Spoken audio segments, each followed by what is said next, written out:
right, let's welcome in Jeff Slauson. He's in Cleveland with a front row seat to Flacco-mania. Jeff, thanks so much for hopping on. What a season it's been for Cleveland, clinching their third playoff appearance since 1999, all while going through 4 quarterbacks. How have you seen this team handle the adversity and really rally around Joe Flacco as of late? It's been essentially like a movie, because you think about it, this team came into this year, tons of hype, but a lot of questions, particularly at the quarterback position. They thought they had their quarterback, then injuries happened. Then they thought they had the replacement quarterback, then injuries happened again and again.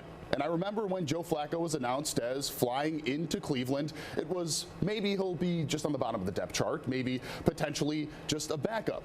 Then he started, then he played really well, then he kept the job. And essentially every game that has come and gone, everybody's waiting for the shoe to drop, and it hasn't happened yet. So it seems that the team, it seems that the fans are kind of just living in this fairy tale at the moment, really enjoying the ride, because it really could not have gone any better for how bad that it actually went. Imagine a team potentially playing 4, 5 quarterbacks, really making a run at it. It's essentially unprecedented, and for it to happen in Cleveland, it's almost really fitting. This is a fan base that has gone through a lot, and by a lot I mean a lot. And to finally have a good team, not really have a quarterback, and then find one who was sitting on a couch about 5 weeks ago, it's really incredible. It really is. Just as a fan of the game, you can't help but root for Cleveland in this situation. Now, while Flacco has only played in 5 games so far this season, he's creeping up the odds boards for comeback player of the year. Do you think there's a case for him to win this over, say, someone like Baker Mayfield, who's played all season, who obviously you know well in Cleveland too? Yeah, that's a touchy name, I guess you could say. Cleveland Sports Radio has very much so still had people defending Baker Mayfield, which is no surprise. Yeah, if it comes down to a player that's not Damar Hamlin with Buffalo, it does seem like it'll be the two of them, either Baker or Flacco, and that's what's fascinating, right? You can't understate what Baker has done in Tampa, or really for the past 2 years after being basically thrown out of Cleveland.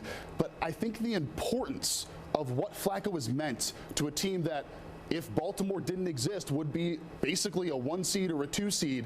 I don't think you can underestimate that. And I think, yeah, if it's going to go to one of those two, you got to give it to Flacco, regardless of how much time in the meaning parts of the season. What this guy has meant to a team that is competing, it's unbelievable. And yeah, it needs to be recognized.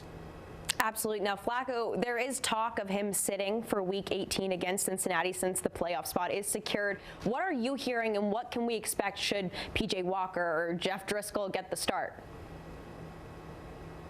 We're going to make history here in Cleveland. It's looking like it'll be a 5th starting quarterback for the Cleveland Browns. Jeff Driscoll, a 5th guy getting the helmet and running the plays for the Browns. It looks like his backup's going to be P.J. Walker, who started a few games very much so unceremoniously here in Cleveland. This is what's interesting about this whole thing. A 5th starting quarterback for a team that is looking to potentially make a run at this. They don't need to really start anybody locked into their position. So yeah, looking like it's going to be that 5th starting quarterback here, and a guy that really entered the building only a couple of weeks ago, which is actually pretty fitting. And considering how little time other quarterbacks have had, 3 weeks is essentially multiple seasons, so he's going to be just fine.